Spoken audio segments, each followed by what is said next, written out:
Conakry, 16 février 2017. Mesdames et messieurs, merci de regarder Africa Today Télévision et bienvenue dans cette édition d'information dont on commence par le Conseil des ministres qui s'est tenu ce jeudi autour du chef de l'État, professeur Alpha Condé. Plusieurs points ont été abordés au cours de la rencontre, notamment le partenariat entre la Guinée et d'autres États, mais aussi des institutions pour non seulement contrecarrer, éliminer et prévenir la pêche illicite, non déclarée et non réglementée. Selon le ministre de la Pêche, André Loy, un plan d'action est préparé dans ce sens et ce conformément aux principes et dispositions internationales de la FAO. Daouda Mohamed Kamara.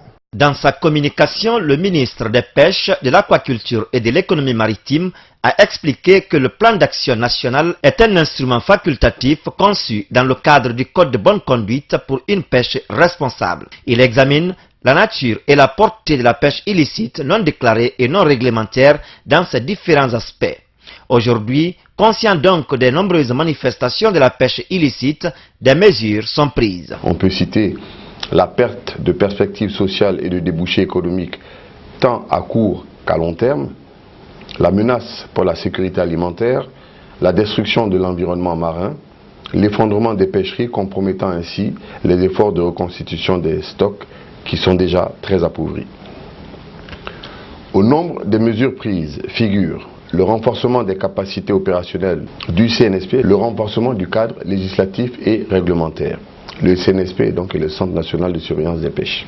Pour assurer la conservation et la gestion durable de ces ressources halieutiques, la République de Guinée a ratifié plusieurs conventions. La Convention des Nations Unies sur le droit de la mer, l'accord aux fins d'application des dispositions de la Convention des Nations Unies sur le droit de la mer du 10 décembre 1982 relative à la conservation et à la gestion des stocks de poissons. Sur le plan de la coopération internationale, consciente du caractère transfrontalier de la pêche illicite, la Guinée est convaincue que ce combat ne peut être gagné que par la voie de la coopération tout azimut et du partenariat avec les autres États et institutions partenaires. Dans ce contexte, l'échange d'informations et d'expériences, la concertation et la collaboration sont fondamentales.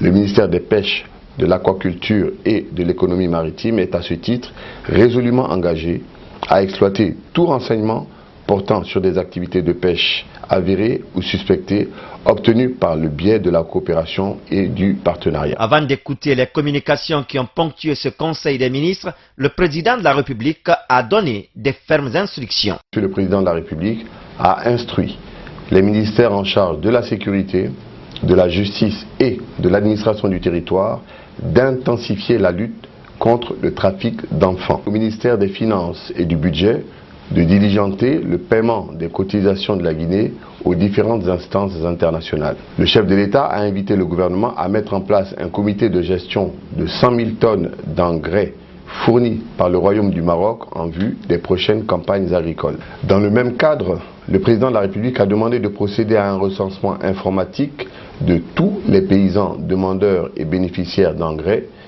pour optimiser la distribution de ces engrais et éviter leur réexportation. À ces instructions s'ajoutent celles qui invitent le gouvernement à approcher les partenaires étatiques et institutionnels dans le cadre de la coopération bilatérale en vue de la constitution d'une véritable flotte de pêche guinéenne. La grève des enseignants reste pour le moment maintenue. C'est cette décision qui a été prise après le compte-rendu de la délégation qui a rencontré le chef de l'État hier mercredi. Même si certains points ont été satisfaits, les enseignants disent ne vouloir d'aucune promesse. Soirée Boubacar. C'est sous cette ambiance électrique que la Commission nationale de négociation a fait son compte-rendu à leur mandat. Les syndicalistes semblent tout à fait engagés et ne comptent relâcher jusqu'à satisfaction de leurs revendications.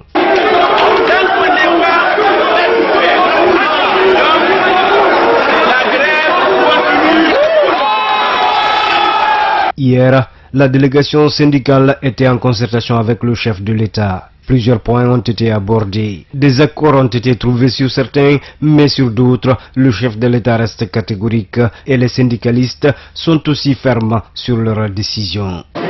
Concernant la grille salariale de l'éducation, sur la table de négociation, il avait été arrêté que la commission siégera sur cette question. Au deuxième point, la valeur monétaire du point d'indice, le président, comme l'a dit le prédécesseur, il a été catégorique, pas question d'une augmentation de salaire. Depuis quelques jours, cette grève paralyse les activités dans le pays. Il y a de cela 2 semaines que les apprenants observent un congé forcé par les autorités de l'éducation. Des manifestations ont été enregistrées dans plusieurs quartiers de Conakry. Et jusque-là, le climat reste tendu sur la table de négociation. Restons avec le système éducatif pour parler cette fois-ci de la construction d'une école normale d'instituteurs à Mamou. C'est le fruit d'un accord financier de subvention qui a été signé ce mercredi à Conakry, une initiative qui s'étendra sur d'autres localités du pays. Saloum Kondé nous fait le compte-rendu. Le manque d'enseignants qualifiés dans les écoles est devenu une véritable préoccupation en Guinée. C'est pour répondre à cette nécessité que le Japon s'engage à apporter une assistance financière pour la construction d'écoles d'instituteurs, d'abord à Mamou, afin d'assurer la scolarité universelle. Un pôle de formation sera donc ainsi créé dans la région de Mamou, poursuivant les efforts de décentralisation de la formation de gouverneurs. Et si la scolarisation des enfants progresse, la formation des instituteurs doit également suivre le rythme. Un rythme qui permettra la redynamisation du système éducatif. Pour la ministre du Plan et de la Coopération internationale, ce projet vient répondre à une demande criarde de tous les jours des populations guinéennes, surtout de l'intérieur du pays. Cette nouvelle assistance vient s'ajouter à la liste des interventions du gouvernement japonais dans les secteurs prioritaires de notre pays et traduit le renforcement de la solidarité existante entre nos deux peuples. Il convient de souligner que le gouvernement du Japon a soutenu plusieurs projets dans le secteur de l'éducation en Guinée, ce qui marque symboliquement la coopération entre le Japon et la Guinée. La réalisation de cette infrastructure est une réponse directe que notre pays donne à la demande des populations guinéennes et qui à coup sûr contribuera à la qualité de l'enseignement en Guinée. Du côté du département bénéficiaire, l'on se réjouit de cet accompagnement du Japon qui vient revaloriser le secteur de l'éducation guinéen. Cette école normale des instituteurs de Mamou vient combler un grand vide qui existait. Pourquoi? Parce que la moyenne Guinée, par rapport à toute la Guinée, avait moins de... Rappelons que le Japon est généralement impliqué dans la construction d'infrastructures scolaires en Guinée avec la réalisation de nombreuses écoles et plus de 700 salles de classe. Ces dernières années, le Japon s'investit en Afrique dans les infrastructures, le commerce, la paix et la stabilité. Santé à présent dans cette édition. La Guinée a un nouveau laboratoire scientifique. Son nom, c'est le Centre russo-guinéen de recherche scientifique en épidémiologie et prévention des maladies infectieuses.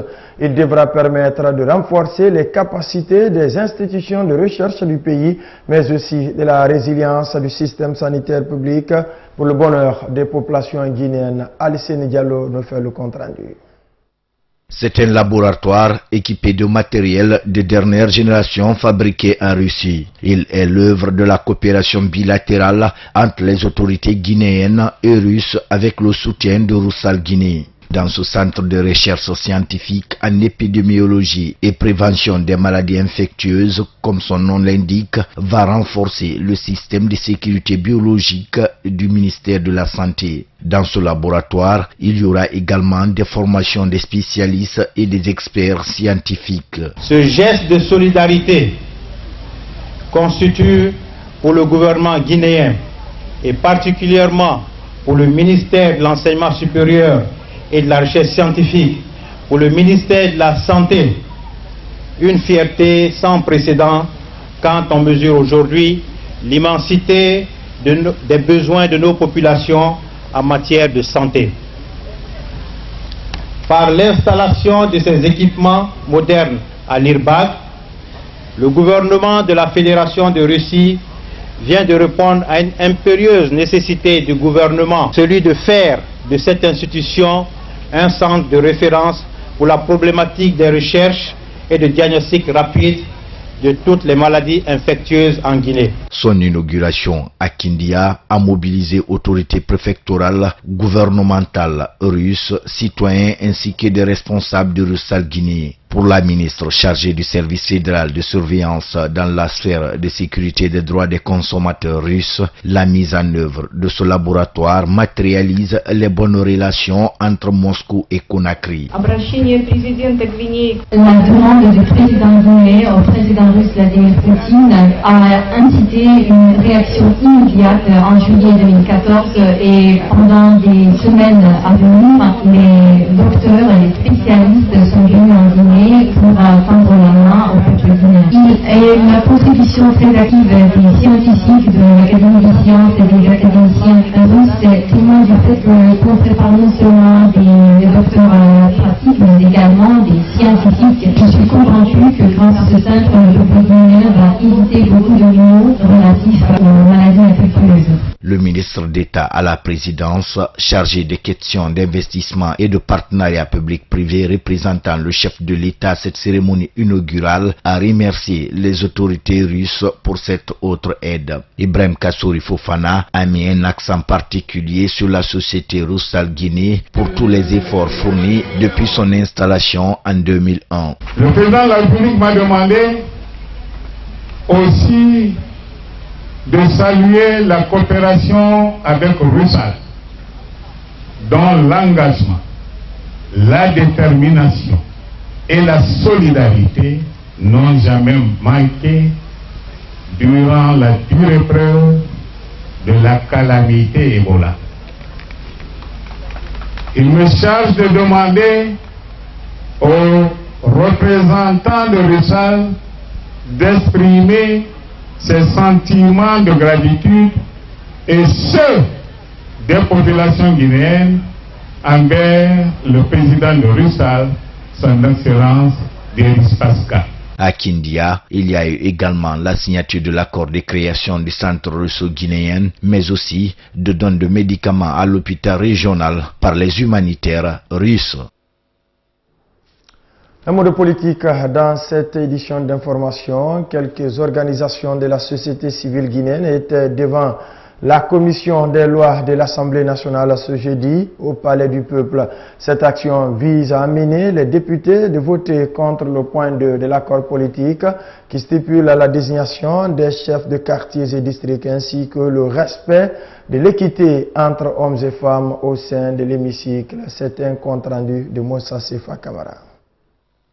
Cette rencontre avec les parlementaires fait suite à l'accord politique du 12 octobre dernier qui est en cours d'examen à l'Assemblée nationale. Cette mosaïque d'ONG de la société civile dénonce la politisation des quartiers et districts, car où ce point 2 est adopté par la majorité des députés. C'est pourquoi elle multiplie les actions allant dans le sens de faire comprendre les élus du peuple les conséquences de ce point. Nous avons pensé qu'il était important de se mobiliser pour lancer un ton d'avertissement et pour que les citoyens qui sont contre la politisation de nos quartiers, de nos districts et de nos secteurs se mobilisent, se dressent pour dire non. Voilà la raison de notre présence ici ce matin. Parlant d'équité au niveau de l'hémicycle, parmi les 113 députés qui siègent ne figurent que 25 femmes, chose que regrette. Et ces 25 femmes, leur voix ne peuvent pas faire voter une loi parce que c'est sur vote et elles ne peuvent pas battre le nombre d'hommes qui sont au niveau de l'Assemblée.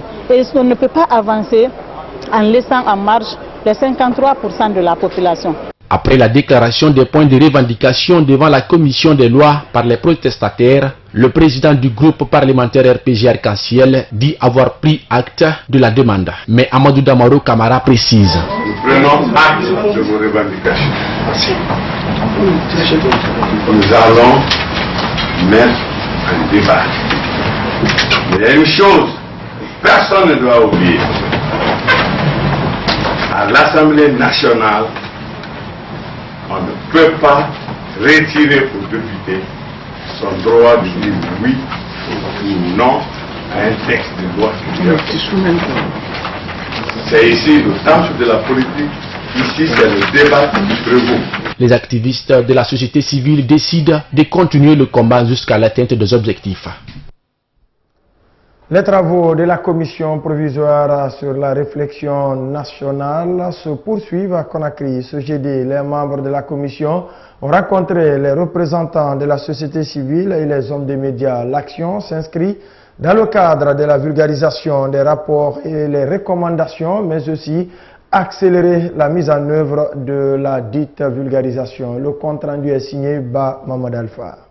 Cette rencontre vise à permettre aux acteurs de la société civile guinéenne de s'approprier des résultats et recommandations des consultations effectuées par la CPRN sur la réconciliation nationale. Ce processus entend mettre en place un mécanisme de recherche de la vérité, de la justice et des garanties de non-répétition pour enfin tourner cette page sombre de l'histoire du pays. Pour la société civile, même si les résultats de cette consultation sont salutaires, mais le plus important selon elle est son applicabilité. Il y a toujours de beaux textes, mais l'applicabilité. Nous voulons maintenant faire un appel à ce que ces recommandations faites par les populations à la base soient traduites par des actions concrètes sur le terrain. Donc cela demande une volonté politique. Selon le représentant du Haut Commissariat des Nations Unies pour les droits de l'homme, pour un avenir partagé, la volonté du peuple de Guinée doit occuper une place centrale dans la mise en œuvre de ces recommandations. Pour cela, Yves Boukpessi exhorte aux autorités d'agir vite. Nous sollicitons bien évidemment aux différents acteurs, notamment au gouvernement, que des actions rapides puissent être prises pour que les étapes ultérieures puissent voir jour afin qu'on progresse rapidement sur ce dossier de réconciliation. Le co-président de la commission provisoire de réflexion sur la réconciliation nationale et premier imam de la grande mosquée Faisal de Conakry a prié pour la réussite de ce projet. Au nom de vous tous et votre foi à Allah, qu'Allah bénisse la Guinée. Allah a la Guinée fan. Allah a la Guinée raptanga. Allah a la Guinée fan. Allah a la Guinée raptanga. Miss Guinée 2017, quelques jours seulement après la décision du ministère de la Culture qui suspend sa convention, la convention du département avec le comité Miss Guinée, la présidente de la structure était ce jeudi face à la presse. D'abord par rapport à l'image du premier ministre qui a été caricaturé, Johanna Barry présente toutes ses excuses et aussi celle du comédie à Mamadi Yula. L'artiste, chanteuse et Miss Johanna Barry compte s'investir personnellement pour redorer l'image du chef du gouvernement guinéen. On l'écoute. Je profite d'abord pour lui présenter toutes mes excuses du plus profond du cœur. Parce que s'il n'était pas là, je ne crois pas que peut-être que son image serait exposée autant. Je suis désolée, si j'avais su, si je pouvais anticiper les choses, je l'aurais fait. Il est venu pour rester cet événement parce que c'est quelqu'un qui a un esprit ouvert, qui est généreux et tout, il est venu, il a apprécié. Si j'avais su que ça allait se dérouler comme ça, franchement, j'allais même peut-être ce jour-là même arrêter l'événement. Je vous assure. Donc c'est vraiment du fond du cœur, je lui présente toutes mes excuses. Et je ferai tout pour laver son image. Et il mérite des excuses, ce monsieur. Voilà, il mérite des excuses. Et il mérite d'être réconforté. Voilà, c'est ce que j'avais à dire. Je suis de cœur avec lui. Je souhaiterais même le rencontrer. Voilà, lui expliquer comment ça se déroule, ce concours. Et ma foi, je pense qu'il est au courant parce que c'est quelqu'un qui a fait le monde entier. Il a même dit.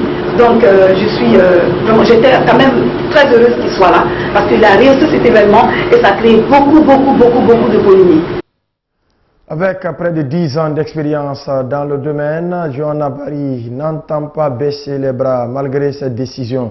Pour preuve, elle promet que le mandat de Miss Guinée 2017 sera bel et bien exécuté comme les précédents. Suivez. Heureusement que ça a eu lieu après l'élection. Elle était là, elle était toute épanouie. Elles continuent leur mandat. Attends, à cause de cette décision, je vais laisser cette fille-là ici, ramer ici, rester, s'enfermer dans une... Sachant qu'il y a des contrats un peu partout, elles ont des œuvres sociales à mettre en place et tout. Ça, non, elles vont vivre leur mandat, elles vont l'exécuter jusqu'au bout. Advienne que pourra. Elles sont Miss Guinée, la Miss Guinée, c'est Dauphine. Oui, j'y tiens. Et ça se fera. Elles seront sur le terrain. Vous verrez un peu. Vous verrez avec le temps. Elles ont des activités, elles vont les mettre en place. Cette décision-là ne changera rien du tout. On aurait dû m'appeler Monsieur, le ministre aurait dû m'appeler, on se connaît, on se côtoie et tout. Joanna, oui, viens qu'on parle et tout. Voilà, comment j'allais lui expliquer. Oui, voilà comment ça se passe. Mais cette photo, pourquoi elle est là? Je vais lui dire, mais c'est un montage et tout. Vous faites à Facebook? Oui, mais moi je ne suis pas à Facebook. Allez poser la question au Premier ministre. Demandez-lui comment est-ce qu'il a trouvé la soirée. Il allait vous le dire. Parce que c'est un monsieur satisfait qui est parti.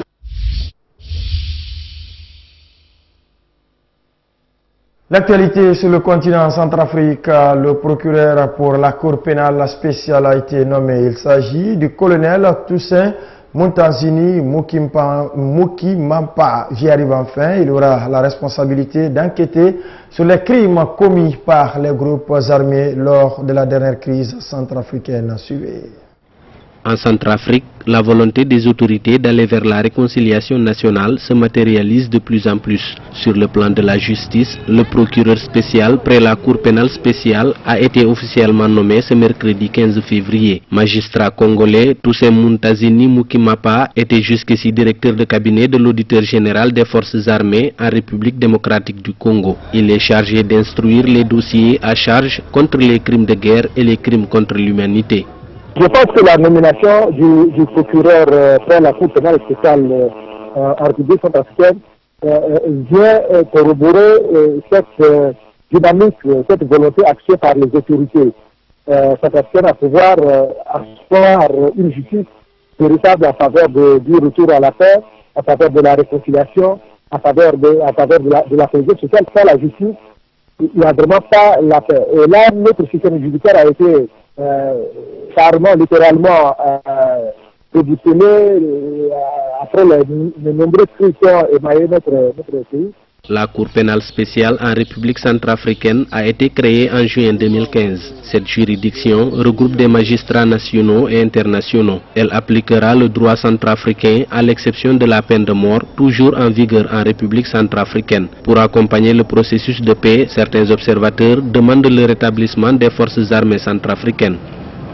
C'est donc urgent et très urgent pour mettre en place vraiment un système de défense, une structure. Moi, je pense considérer encore cette force et réhabiliter les forces armées canadiennes pour qu'elles puissent appuyer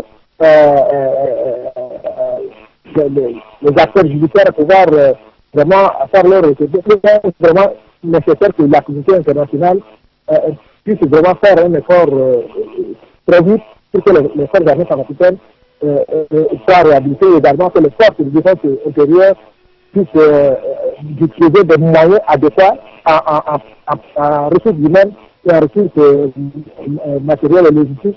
Toussaint Montazini Mukimapa a fait l'essentiel de sa carrière au ministère de la Défense en République démocratique du Congo. Il entre en fonction dès ce mercredi 15 février. Il faut tout de même rappeler que certains groupes armés sont toujours actifs dans le pays, ce qui risque d'impacter négativement sur le travail de cette Cour pénale spéciale. En France, l'enquête concernant le candidat François Fillon va se poursuivre. La procédure ne sera pas classée sans suite. Ainsi en ont décidé les autorités judiciaires. Ce jeudi, l'ancien Premier ministre est soupçonné de détournement de fonds publics et d'abus de fonds sociaux. Suivez. En fendant la foule, hier soir, il serre quelques mains à gauche et à droite. Mais droit devant lui, il voit surtout une date sur un calendrier. Le 17 mars, la date limite du dépôt des parrainages pour l'élection présidentielle. En d'autres mots, le 18 mars, le candidat François Fillon ne pourra plus être remplacé. Merci d'être inflexible devant les attaques. Merci d'être déterminé à assumer la seule bataille qui vaille, celle de la France. Auprès de ses partisans, le message semble bien reçu. Je pense que l'affaire de François Fillon va faire pchit, parce que voilà, il a eu 32 ans de vie politique dans lequel il n'a jamais été inquiété. Il gagne les primaires alors qu'on aurait pu dénoncer ça avant les primaires. Et juste au moment de commencer sa campagne électorale, on le sabre. Je trouve pas ça normal. Je trouve que c'est une attaque contre la démocratie personnellement. Mais ce matin, le parquet financier français publie ce communiqué. Il est de mon devoir d'affirmer que les nombreux éléments déjà recueillis ne permettent pas d'envisager en l'état un classement sans suite de la procédure. Autrement dit, l'enquête se poursuit et deux options semblent possibles. L'ouverture d'une information judiciaire, dans ce cas c'est un juge qui décidera d'une éventuelle mise en examen, ou bien le renvoi direct devant le tribunal correctionnel. Les avocats de François Fillon estiment qu'après 3 semaines d'enquête et de très nombreuses auditions, il n'y a pas d'éléments suffisants pour requérir des poursuites et demandent que l'enquête se déroule enfin dans la légalité et la sérénité. Fin de citation, pas de l'histoire. Se dirige-t-on vers un nouveau scandale sanitaire, un traitement anti-cancéreux dans le viseur des autorités françaises, l'implication des médicaments génériques dans la mort de 5 patientes soignées par un cancer des seins. Suivez. C'est en marge de son déplacement en Algérie qu'Emmanuel Macron a accordé à une chaîne privée algérienne une interview qui fait polémique. Elle revient sur un sujet encore brûlant, la colonisation.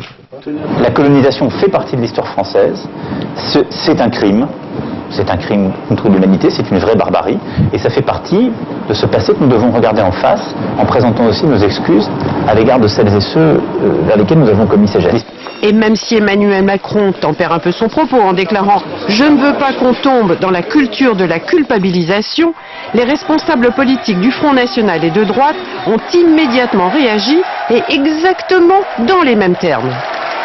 Cette repentance permanente est indigne d'un candidat à la présidence de la République. Il y a quelques mois, M. Macron trouvait des aspects positifs à la colonisation. Ça veut dire qu'Emmanuel Macron n'a aucune colonne vertébrale. Il dit simplement ce que ceux qui l'écoutent veulent entendre. Manifestement, il dit ce qu'une salle veut entendre, puisqu'il est en Algérie en ce moment, ce qui prouve qu'il manque de colonne vertébrale. Vous me direz, on le savait déjà, puisque c'est un candidat sans programme. Autre réaction dans un tweet, celle du patron du PS. Le ni droite ni gauche, c'est un jour pour la colonisation positive, un jour crime contre l'humanité. Tous font référence à une interview d'Emmanuel Macron au Point, où il déclarait en novembre dernier « Oui, en Algérie, il y a eu la torture, mais aussi l'émergence d'un État, de richesse, de classe moyenne. Il y a eu des éléments de civilisation et des éléments de barbarie. » Le débat sur la colonisation s'est déjà invité dans la campagne. Fin août, c'est François Fillon qui déclenchait la polémique, en estimant que la France n'est pas coupable d'avoir voulu faire partager sa culture au peuple d'Afrique. Vous l'avez donc compris, c'était plutôt un reportage sur la colonisation française des candidats à la prochaine présidentielle, notamment Emmanuel Macron. Le drame s'accentue pour les Rohingyas. Cette minorité musulmane est persécutée depuis des années par l'armée birmane. Les Nations Unies parlent de crimes contre l'humanité ces derniers mois. Ils sont de plus en plus nombreux à fuir le pays pour trouver refuge au Bangladesh. Suivez. Sur ces cartons, le visage souriant du Premier ministre malaisien. Son pays vient de faire parvenir 2000 tonnes d'aide aux Rohingyas réfugiés ici au Bangladesh. L'exil de cette minorité musulmane venue de Birmanie voisine ne date pas d'hier, mais depuis 4 mois, le flux de migrants est continu. Près de 70 000 d'entre eux sont venus grossir les rangs de leurs compatriotes, déjà installés dans plusieurs camps autour de la ville de Cox's Bazar. Nous sommes avec vous, vous n'êtes plus seuls. Si Dieu le veut, nous allons vous aider. Je crois en l'esprit de l'ASEAN. Nos frères de l'ASEAN vont se manifester et vous aider à alléger votre fardeau. La solidarité des États membres de l'ASEAN est des plus tièdes à l'égard de cette population persécutée. Pourtant, le supplice des Rohingyas semble s'être encore intensifié ces derniers mois. Début octobre, l'armée birmane a lancé une offensive d'envergure dans l'ouest du pays, après des raids meurtriers contre des postes frontières attribués à des Rohingyas. L'ONU dénonce, elle, une vaste entreprise de répression généralisée et systématique, viols collectifs, meurtres, tortures. Les Birmans tuent notre peuple, ils ont tué mon mari, mis le feu à notre maison. Je n'ai pas pu sauver mes 2 enfants qui sont restés prisonniers à l'intérieur. Il y a 2 mois à l'aube, nous traversions la frontière avec le Bangladesh quand des soldats ont ouvert le feu. J'ai pris une balle dans la jambe. Un ami et un cousin ont été abattus. L'ONU évoque le chiffre de plusieurs centaines de Rohingyas tués depuis le début de l'offensive birmane. Le gouvernement birman, lui, dément les accusations de génocide et de persécution religieuse. Voilà, mesdames et messieurs, c'est la fin de cette édition. Tout le plaisir a été pour moi de vous servir. Merci et portez-vous bien.